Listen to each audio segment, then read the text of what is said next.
Hi, everyone. Welcome.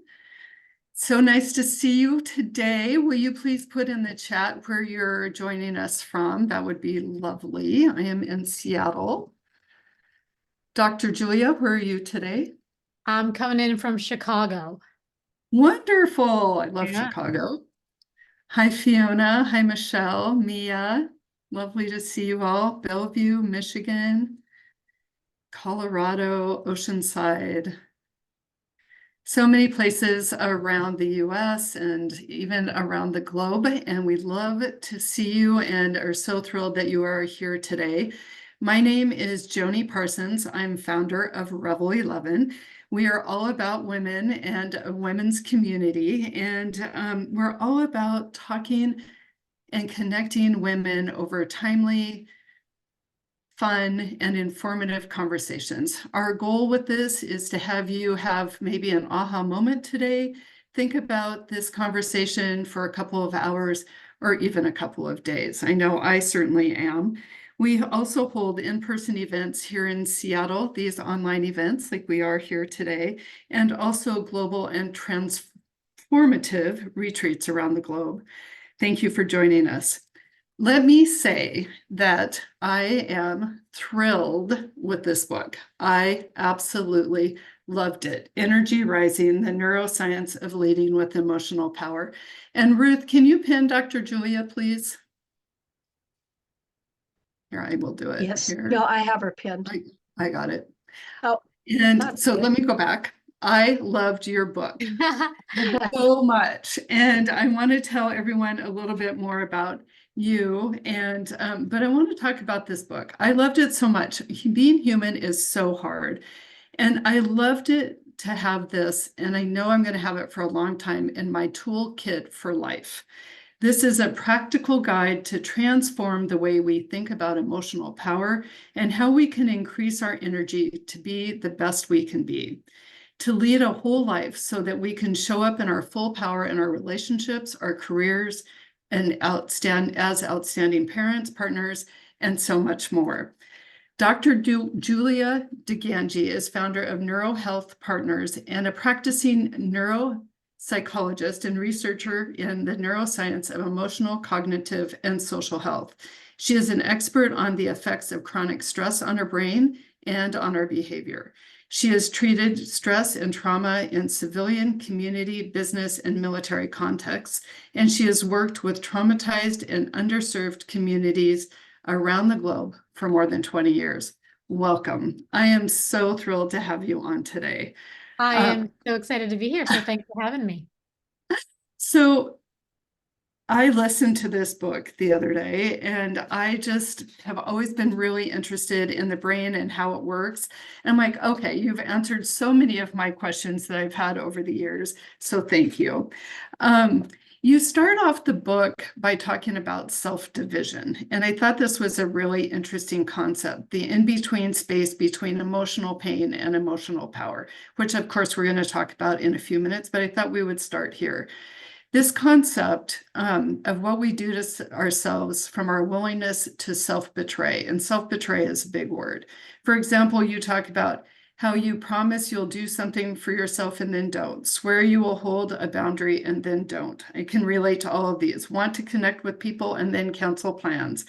Can you talk a little bit about this concept of self-division and how important it is in our lives to have awareness around it? Oh, I would be delighted. I could talk for a lifetime about this. I So think we could talk for hours and hours. yeah, one of the things I feel sort of called to say is, so I'm a neuropsychologist, which means I'm a clinical psychologist with specialized expertise in the brain, and I'm an academic. I've worked in academic medicine. I've published a lot in the scientific literature, and I would say, sort of kind of often be asked to do public facing things. So to be on a daytime talk show or to be the expert on a reality TV show. And like, I could not say no fast enough. I like to joke I'm a Midwest academic who likes to go to 2 good parties a year and then spend the rest of my time in my office, like thinking and with my patients and my clients. So the publisher of this book is Harvard Business Review. And so when Yes. Harvard Business Review came to me and said, would you be willing to write a book on emotional pain and leadership? I said yes.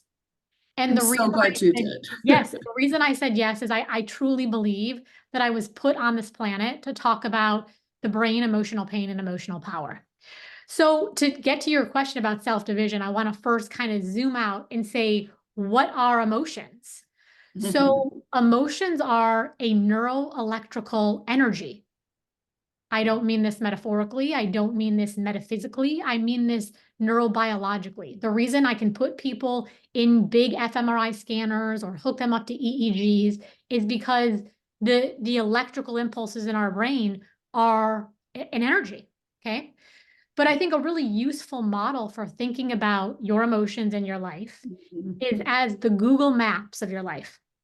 Okay. So we're all like driving along the highway of our life. And, I'm sure you've had like your little Google person on. I call mine Jane. Jane will be like, at the next intersection, please turn right. So what our emotions are communicating to us are these sacred neurologic messengers. They're saying, at the next intersection, please turn right and immediately leave this conversation. At the next intersection, please turn left and immediately find a new job. At the next intersection, please stop engaging in this conversation or in this relationship. And what Constant. and what we're doing very, very often is we are getting these signals from our nervous system, and we are ignoring them, avoiding them, and behaving in the exact opposite direction. So we have this neurobiological energy of emotion, and then we have the neurobiology that sustains our behavior. So to go back to this question of self-division, we are repeatedly feeling like, I really want to speak up. But what do? We keep our mouth shut. We are repeatedly feeling like, I am exhausted and I need a break. What are we doing? We're overworking, overcommitting, overgiving. We all talk about boundaries. We want to start saying no more often. But when push comes to shove, how do I behave? I say yes. In each of those moments, I have quite literally divided the energy from my behaving from the energy of my emotion. Yeah. And in these moments, when we do it chronically, we inflict a tremendous amount of pain upon ourselves. And that is what we do every minute of every day. And so how do we start to turn this around? And can you explain like how we go from emotional pain to emotional power? Because that's a really important tool for all of us to understand. And of course, a lot of this is in your book, but give us a really simplistic example of how we might be able to do this in our own life. Absolutely. So really the thesis of Energy Rising, the core kind of message, and it's a very, very counterintuitive one. Okay. If I had one word to describe all of my work, I would probably either say counterintuitive or I would say opposite. Okay. And the reason for this is that the brain is a pattern detection machine. And so the brain just keeps doing the same thing over and over and over and over and expecting a different result.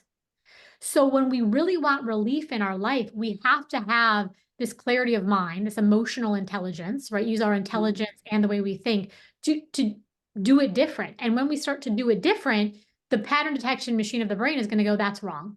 Okay. So here is my very counterintuitive premise of Energy Rising, that everything we want in this lifetime, repeatedly want, but still have not gotten, is on the other side of the feelings we keep refusing to feel. So let me give you some examples of this. If I work with all kinds of people. I work in homes, I work with parents, I work with couples, I work in a lot of organizational settings, I work with top leaders. I very commonly across settings will hear people say, I want more confidence. Well, the only way to get more confidence is to come into a new relationship with the energy of self-doubt. A lot of people say they want more peace. The only way to get more peace is not to circumscribe every single external contingency in the environment, which is literally what anxiety is. It's to come into a new relationship with the painful energy of uncertainty. A lot of That's us, go ahead. Oh no, it seems so easy to think that we can make that change and to have that awareness. But it's, we keep doing this to ourselves and repeating it again and again. And that's because the brain is so powerful, right?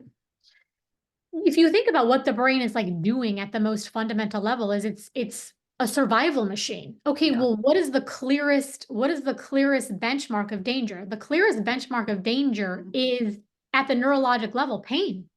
Mhm. Now, there's a problem with this. The human brain processes emotional pain and processes physical pain through many of the same circuits. Okay, so I always say the brain is the most precious real estate on the planet.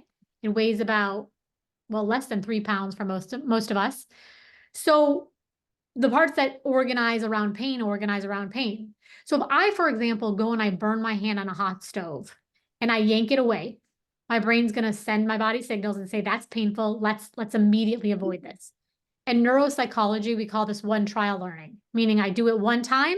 I'm not confused. I never repeat that. But this is Hopefully you actually, don't.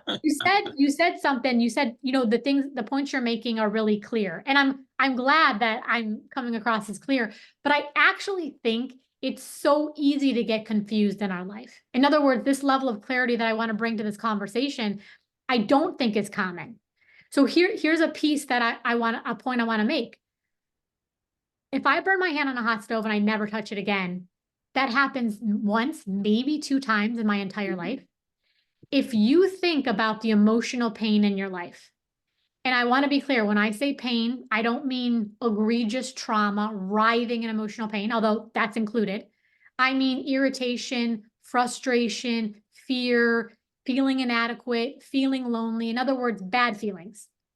If you think about your experiences of emotional pain, there's one thing that's true about them. They are chronic. Mhm. Meaning you are repeatedly feeling frustrated. You are repeatedly feeling rejected. You are repeatedly feeling misunderstood. Okay. So this is a key distinction between how the brain handles physical pain and how the brain handles emotional pain. So if we really want to solve these issues of emotional pain in our life, we need to come with this greater intelligence that frankly is a little bit counterintuitive. In other words, and this is one of the, I think Energy Rising makes some really core points that are so important. One of the points is this: it is impossible to live a pain-free existence. It's just what the human condition requires. Okay. I most fundamentally am a stress, trauma, and resilience expert. I've done a lot of trauma work all over the globe. So I'm very aware of how much human beings suffer. And I'm not saying we don't suffer in varying degrees. That is also true. But what I am also saying is no one on this planet has had a pain-free existence. But then what a lot of us are doing, because we're not having conversations about how our brain is really controlling our life, is we're unconsciously organizing our behavior to try to avoid pain. Mhm. Well, the problem with this is you can't. It's like trying to live without gravity or trying to live without aging. Like it just doesn't exist. So one of the core points of Energy Rising is says, in a world that promises me pain, which pain works to my empowerment? Mhm. Would you like me to give an example of this? Yeah, that would be great. And then I want to go into the various codes that I want Yeah. to talk about. Okay. So let's say, and I think I'll give one example, but I think people will begin to immediately see what I'm talking about. So like, has there ever been a time in your life where you didn't like something that had been repeatedly going on? In other words, you wanted to have a tough conversation with your partner or your parent or someone on your business team, and, Absolutely. We right? all have, right? Yeah. And so what happens in these instances is we think, all right, maybe if I avoid the conversation, it will go away. Well, the reason I'm avoiding the conversation is really most fundamentally because I don't want to experience feelings I don't want to feel in my own body. In other words, I don't want to feel intimidated. I don't want to feel anxious. I don't want to worry if they're mad at me. I don't want to feel misunderstood. So I think, well, okay, I'll just avoid the conversation and I'll avoid the conversation and I'll avoid the conversation.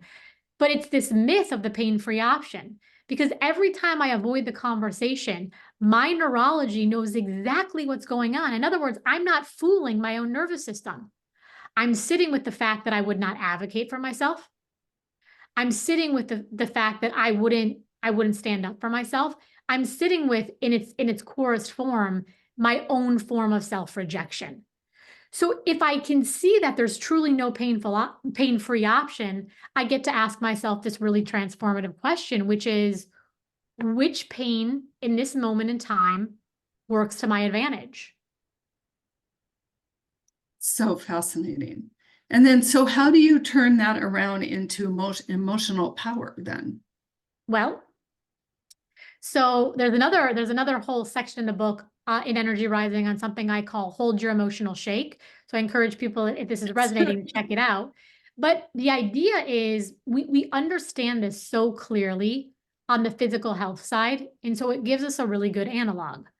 If I want to get physically stronger, I have to go out there and shake. So I mean this, again, not just metaphorically, I mean it literally. Like if I haven't been working out and I go for a walk, or if I want to go to the gym and I want to lift weights, my muscles are literally going to shake. Mm-hmm. Well, I'm not having my muscles shake so I shake forever. I'm having them shake in that moment so I increase my capacity. I literally become stronger. So if I'll give you a perfect example from my own life. Will illustrate this. And I didn't know this was going to happen when I was writing the book. But by the way, what I'm talking about is very, very well substantiated in the neuroscientific literature. So this is not just a cool idea. Like, we have a lot of evidence to back it up. As an academic, I'm not kidding you when I say we will prepare for 10 years to give like a single talk. Like, if you think about, your dissertation research, you're preparing, and then you might have one 20-minute talk at one conference that like maybe 30 people come to, right? It's like very intense. So when I wrote Energy Rising, the media response has been incredible. I think now I've done, over 100 interviews. I had the op-ed, or the essay in the Wall Street Journal for New Year's Eve. So it's really been a really strong response, because I think people are really connecting with the message. Well, the problem for me was I had to start going on all these podcasts. And I was like, the only way I knew how to prepare for this level of public speaking was to spend 17 gazillion hours. Well, the problem when you're doing 100 interviews is you don't have 1,700 gazillion hours. So I had to choose my more powerful pain. I either had to say, I'm not going to do this. I'm going to cancel all the interviews. But in saving me from that anxiety, I was going to hurt myself. And frankly, I was going to hurt other people, because the reason I was called to become a neuropsychologist is because I'm deeply invested in people's well-being. So I said, all right, I'm going to choose this more powerful pain and I'm going to get out there on these podcasts. Well, the first few podcasts I did were not good. I was anxious. My voice was like quivering. I was sweating.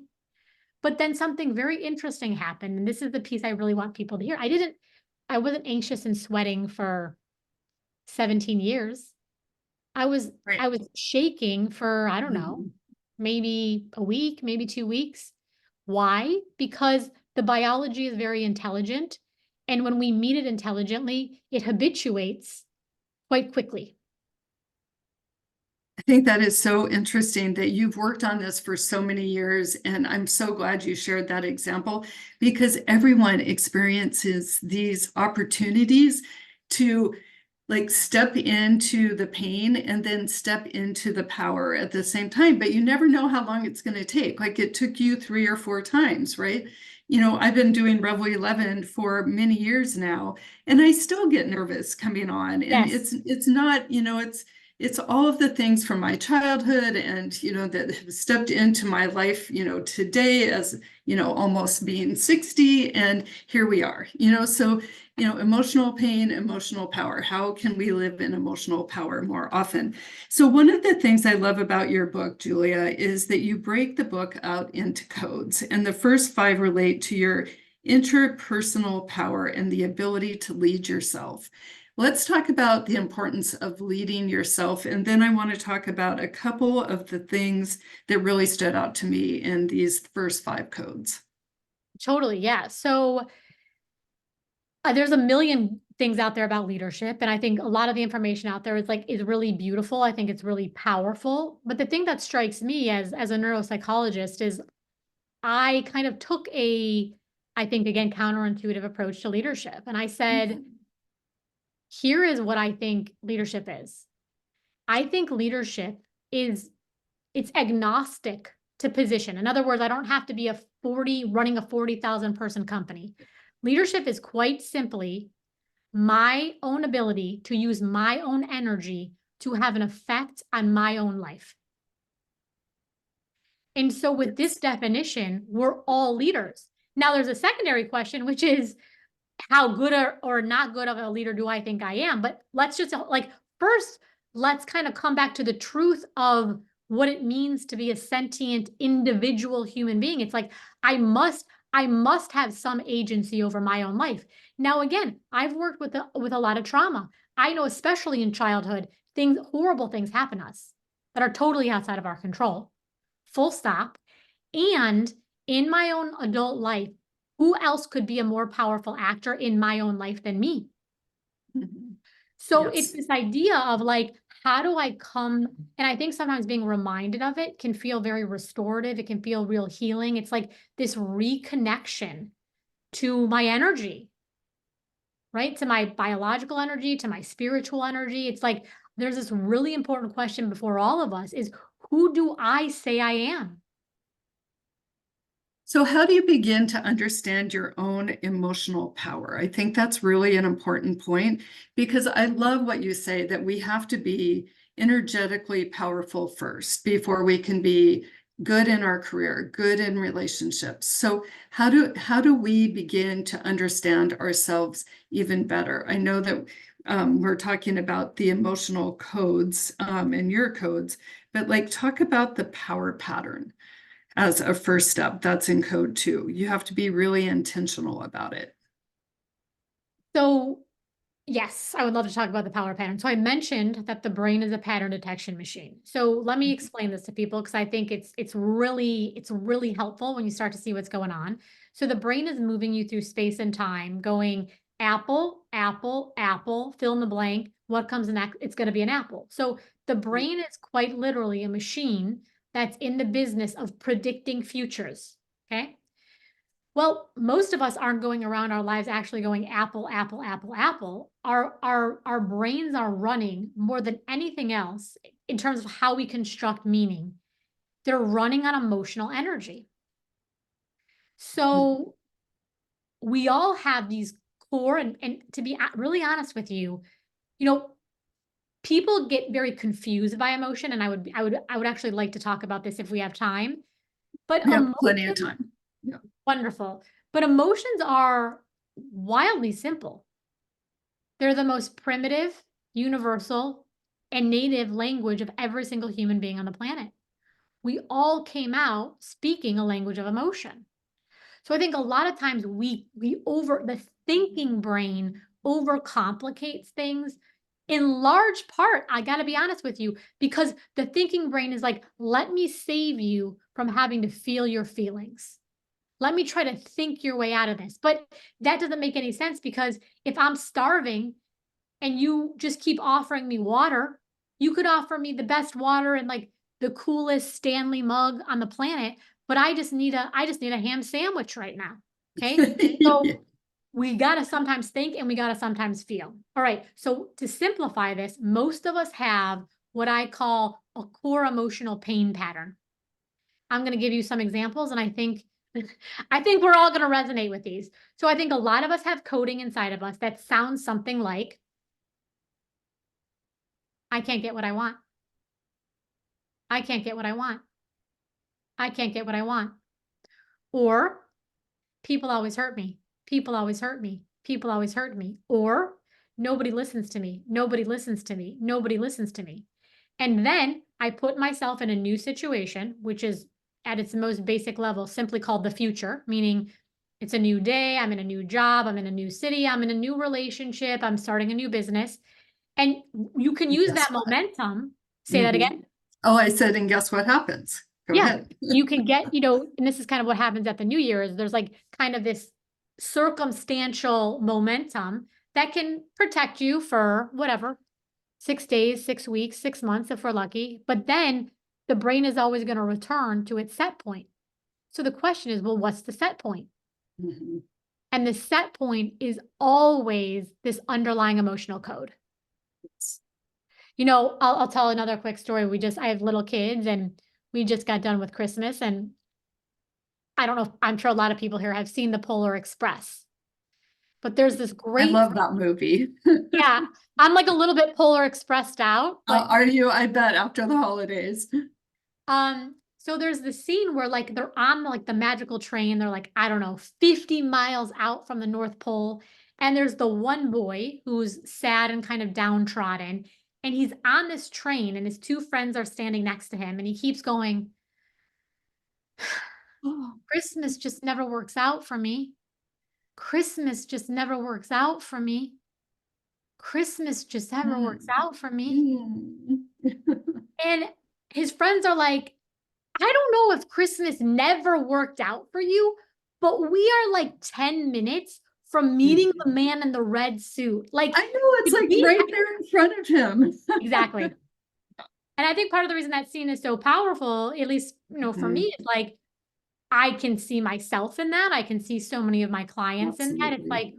like the brain is in the business of superimposing past data on future situations. So one of the things that is so important to me, and I want to jump to code 5, because obviously a lot of those ideas that we have in our brain that are repeating patterns come from Yeah. our childhood. And those are triggers that we have. And you said recently in an interview that, we start learning, our brain starts learning before we're even born. And so like these emotional patterns that we have as our mom is pregnant and is listening, to the conversations, even, going on while the mom is pregnant, you come out, you have some of those emotions, but then life happens and, between 0 and 3, tell us what happens. Well, so first of all, that's wild, right? That they're now starting to It's wild. understand that It's crazy. learning is happening in utero. So it's just Yeah. incredible what science is able to discover these days and what it means. What I just think this is the most stunning argument for our stunning, I get chills when I talk about it, our stunning interdependence. So Absolutely.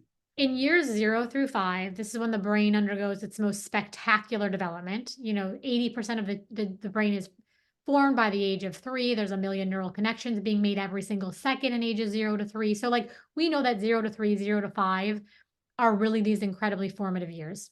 Well, a lot of times people will say, and this irks me as a neuropsychologist who does a lot of work in family systems, is our children resilient? Of course. I think humans are resilient.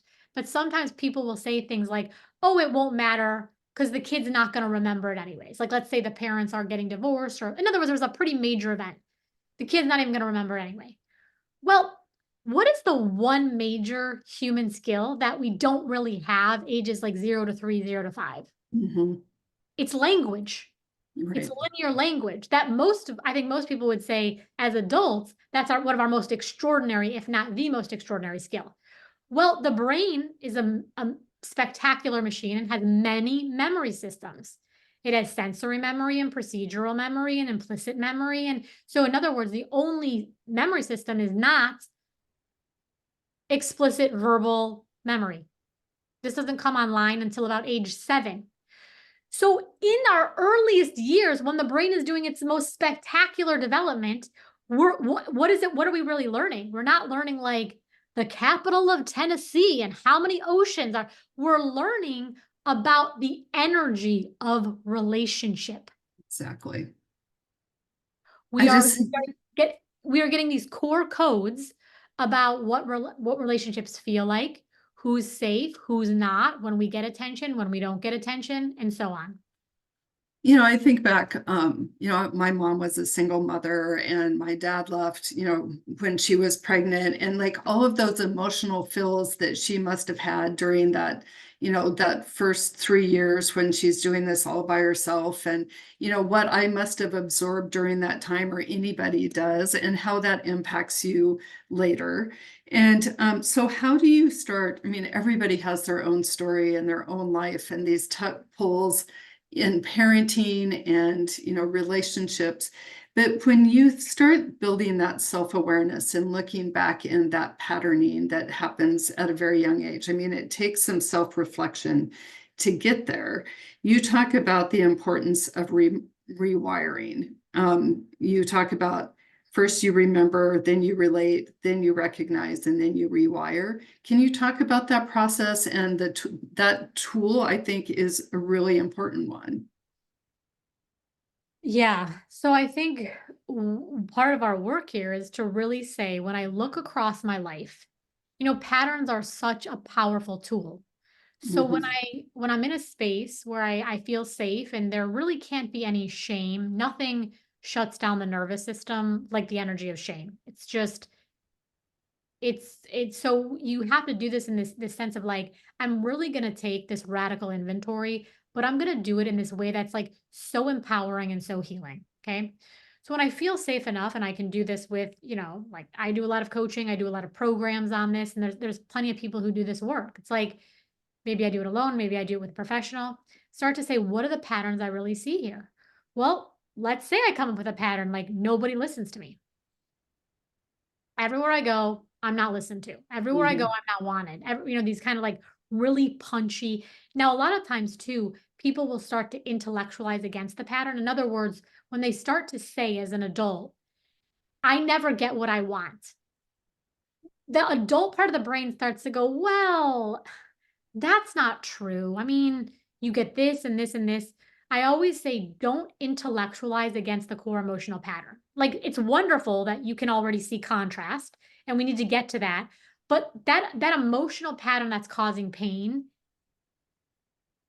it's a one note song. That part of you is saying, I can never Mhm. get what I want. So let's honor that and let's hear what it has to say so that it can be released. Okay. So it can be metabolized and processed. So it's like, let me look at these core patterns. And then if it's useful to me, because I think people can get almost, you want this balance of like, where did this come from so that I can live in the most powerful way going forward? Mhm.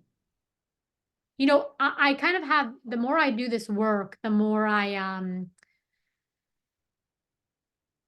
have done so much work with parents. I've done so much work in family systems. I have never met a parent that has said, what my number one goal is to really screw my child.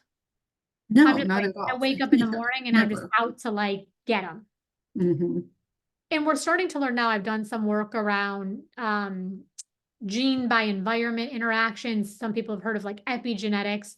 What we're starting to see, not even in just human models, but in animal models, is like, and this is so wild, that our ancestors' pain, Mhm. it changes gene expression. It changes the way that, like, for example, our parents and our grandparents' genes were, Mhm.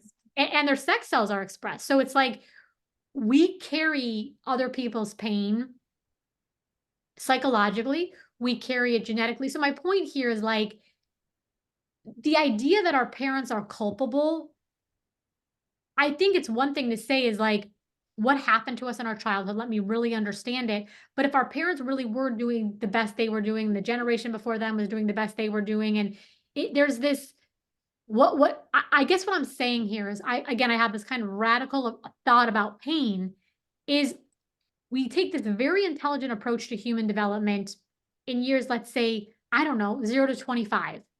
The Mhm. kid is sitting up, we're celebrating it. The kid is eating solid food, we're celebrating it. The kid graduates from high school, we're celebrating it. The kid gets a driver's license, the kid gets married, the kid has a baby.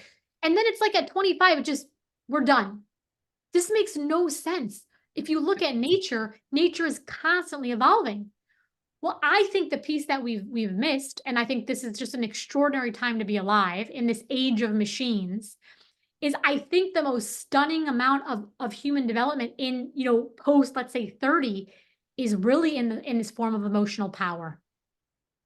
Yes. That I now have this huge reckoning with myself. And this question is, am I going to metabolize the feelings inside of me that I have tried to fight for so long?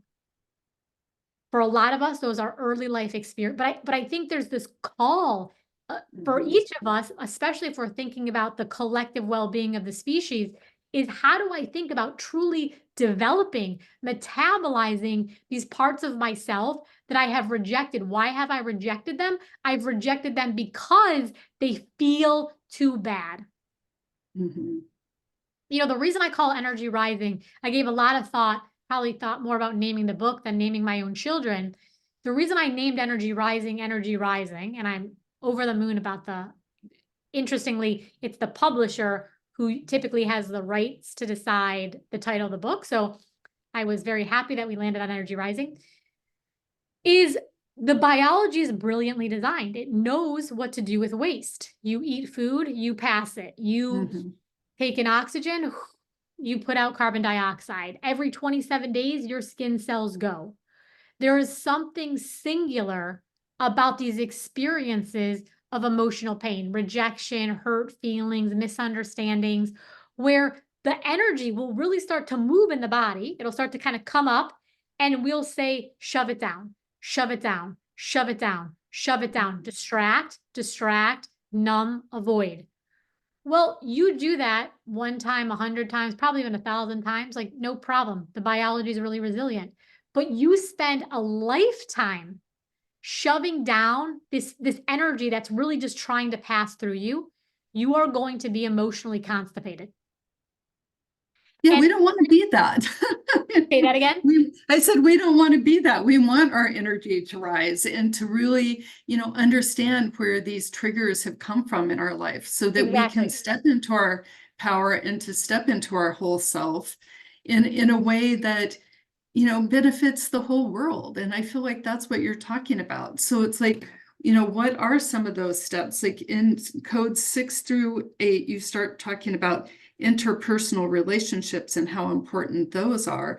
But to close up 1 through 5, what would you add in those codes that you think are important for people to take away in this conversation right now, that interpersonal relationship with self? Yeah. So I love that question. So I would say the biggest mistake that we all make in our leadership, and I always say I walk the work. It's kind of a dangerous position to be out in the world talking about emotional power, because sometimes I think like, oh, do people think like that I have it all, like I've figured it, like I'm in. Part of the reason I write about the work is because I get the work. Like I've had my own life experiences, and so we're all kind of in this together. So right there, I think it's like, okay, let's understand that we're all kind of doing this together, and we're all doing this thing, which is this. If I had to distill all of my work down to a single question, again, I've worked with the military, I've worked with CEOs of enormous companies, I've worked with parents, I've worked with couples, I've worked with individuals, I've worked with ordinary people in quotes, right? I've seen the gamut. The single question, the singular question, I should say, is this: how do I get these people who matter to me to behave differently so that I don't have to feel feelings I don't want to feel inside of my own body? In other words, how do I get my kid? I'll give you an example from my own life. It's like a simple example, but I think we'll all get the point here. I have 2 very independent children. One in particular really likes to do things his own way. How old are they? 8 and 6. Okay. Oh, cute ages. There, it is cute ages, yes. Yeah.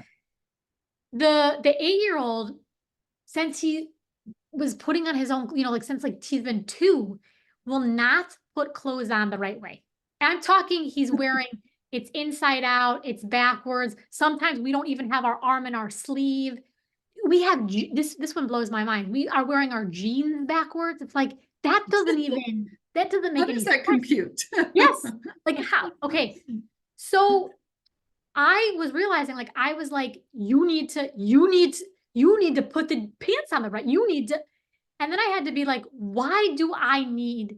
Well, the reason, if I'm being really honest, is because I don't like it. I don't like it. I That's what don't. he said. Oh, I'm sort of having this inventory with myself. Is like, I don't like that he's wearing the pants. Oh, I see. Okay. Like, Yeah. Mhm. and starting to think, well, okay, does he then need to change his behavior? Because my preference is that he not wear his jeans backwards.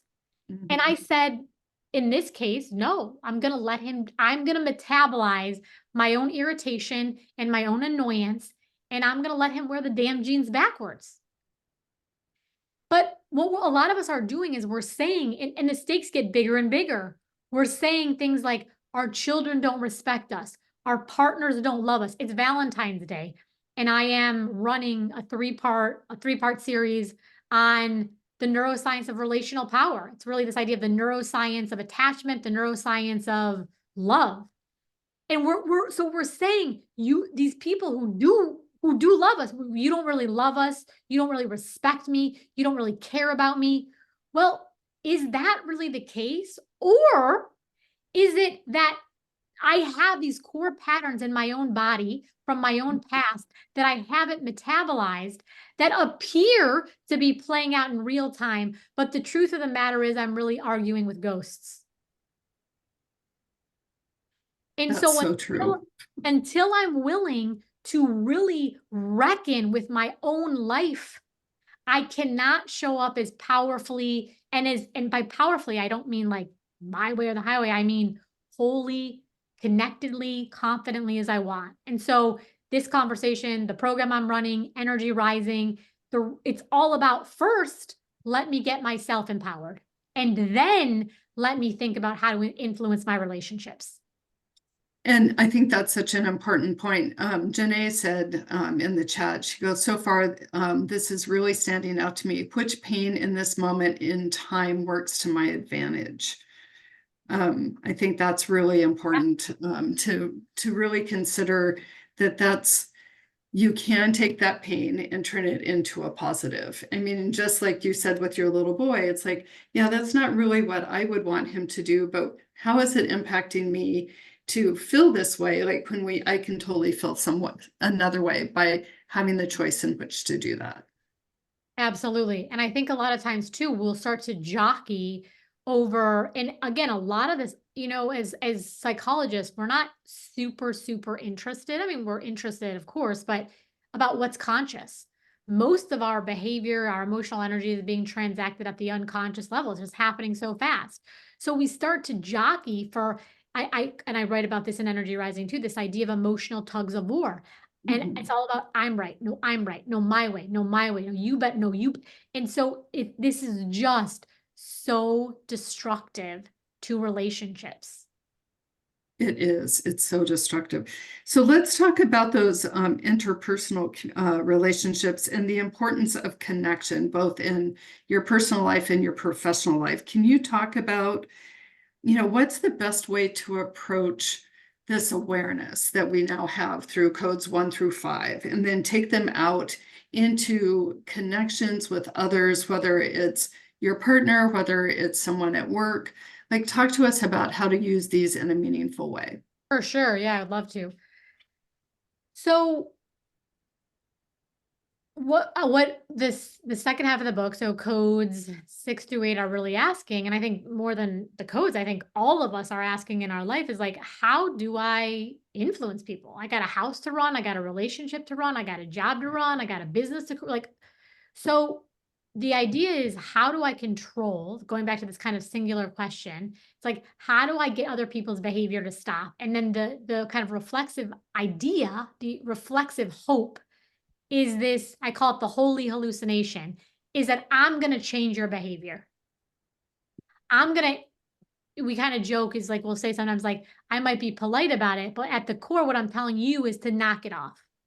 Well, the truth of the matter is, and I believe that the most powerful energy on the planet is truth because it's reality. And so the more I'm willing to work in alignment with reality, paradoxically, the faster I can actually change reality. So can I control other human beings? No. And any of us who are parents understand that if we can't even control these humans who emerge from our own flesh, like good luck to all of us with like Bob in finance and like Jenny on social media. Okay. So we really got to get clear is like, okay, I cannot control other people in this kind of command and control, power over sort of an energy. Well, then does that mean I have no influence on people? No. It means you have profound influence. You just have to pull the right lever. Well, what's the right lever? Well, here I always come back to the brain and I come back to emotional energy. So neuroscience tells us that emotions, first of all, emotion is the best way to sustainably drive and change behavior. The best way to get people to change behavior is if they feel like they want to. Okay. So I start to say, well, what's the best way to create that feeling? I can't insert it in someone's body. No, but neuroscience tells us that emotions are an energy of contagion. We catch each other's energy the way people catch colds. I really oh, go ahead. I love that. It's like the energy you put out is the energy you put back. So Fiona in the chat says, does it mean you have to feel 100% empowered before you can interact healthily with others in relationships? Do you think that's true? I don't think that's true at all. So talk a little bit about that. Do you want me to talk to her question more specifically? Let me first say that. Just in general. Okay. Yeah. So the idea here is like, it always kind of cracks me up when like someone's worked up, unless somebody's doing it to me, then I'm not laughing. I'm just annoyed. You know, like you start to get worked up and then somebody yells at you, calm down. It's like ever in the history of human beings calming down, has someone shouting, calm down at you actually calmed you down, right? So we need, if we're interested in, for example, influencing other people, calming other people, soothing other people, we need to start first with the regulation of our own nervous system. We see this most clearly in the home. So the mother is much more able to soothe her upset child when she is first herself calm. The husband is able to soothe his wife when he is first grounded and calm. Okay. So what happens, and this happens in my work with couple, let me just go to the romantic couple. So the couple will come to me and they'll say, very interestingly, they're both saying the exact same thing to each other. They're saying, you don't really love me. No, you don't really love me. You don't really respect me. No, you don't really respect me. You don't really listen to me. No, you don't really. The energy going back and forth between them. It's mirrored energy. Yeah, mirrored energy. So I say, this is a really great point, and it definitely needs to be dealt with. Why don't you can we put a pin in that for 1 second? And I have another question I want to ask first. Tell me all of the evidence you have for the ways you profoundly listen to yourself. Tell me the ways that you profoundly respect yourself, that you profoundly love yourself. And I got to be honest with you, I've been doing this for a while. I don't get a lot of good answers to that question. We're so hard on ourselves. Well, and then the expectation, we're really hard on our partners too, because the expectation is you need to consistently produce for me an energy I can't even show you evidence that I'm able to hold. You can't really get the math on that to work. No, you can't. So the world, my life starts to transform, my relationship starts to transform when and the program that I'm running starts on Valentine's Day is called Capacity. I think when we try to fix our relationships, we're not starting with the most fundamental pieces, and the fundamental piece is what I call nervous system capacity. How do I expand my nervous system to hold more of what I want? To hold more joy, to hold more connection, to hold more love, to hold more trust. Here's another paradoxical thing. People think that the reason that they don't have love or the reason that they don't have joy is just because it's not in the world out there. It is incredibly painful for a lot of us to hold rest in our nervous system, to hold play in our nervous. I have patients, I've experienced this myself. You'll go away on a vacation or you'll go try to meditate and you want to like peel your skin off. The to-do list is just through your head. Yeah. So this idea that if only the world out there would allow me to feel joy or to be trusting, but we haven't done the work to expand our nervous systems to have this energetic capacity to hold joy, to hold trust, to hold play, to hold pleasure. And so we really got to be working there as well.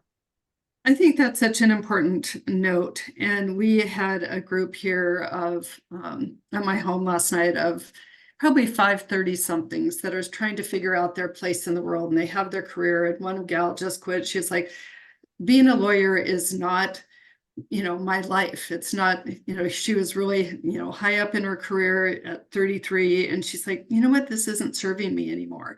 And I think it's really important for all of us to remember that joy, connection, love, trust, and pleasure should, be really a part of our very first most important thing in our life, because everything, don't you feel like everything else comes from that? And that's what you're talking about. It's like what we are, capable of putting out has to come from within first so that we can have that, transport with all of our connections and in our communication on a day-to-day basis. Absolutely.